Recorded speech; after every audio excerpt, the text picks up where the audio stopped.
என இன்ற தந்தைக்கும் தாய்க்கும் மக்கள் இனமின்ற தமிழ்நாடு தனக்கும் என்னால் தினையளவு நலமேனும் கிடைக்கும் என்றால் செத்தொழியும் நலனுக்கு திருநாளாகும் பனையளவு நலமேனும் தன்னலத்தை பார்ப்பானோ மக்களிலே பதறியாவான் என்று சொல்லி நாடு காக்கும் பணியை எம் வீடு காக்கும் பணி என கருதி சிறுபான்மை மக்களுடைய நலனே இந்த நாட்டினுடைய நலன் என்கிற உத்வேகத்தில் தொடர்ந்து இந்த சிறுபான்மை ஆணையம் செயல்படும்.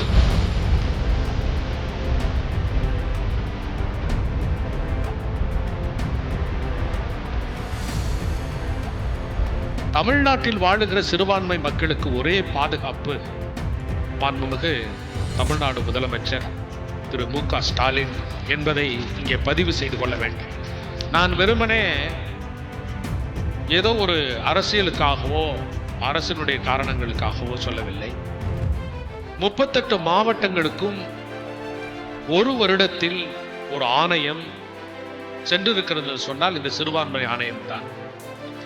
பல்வேறு இடங்களில் பணி வரும்போது அவர்கள் சொன்ன வார்த்தை, மாண்புமிகு தமிழ்நாடு முதலமைச்சர் அவர்கள் எங்களுக்கு தொடர்ந்து எங்களுடைய முதல்வராக இருக்க வேண்டும், அப்போதுதான் இந்த சூழலில் எங்களுக்கு பாதுகாப்பு.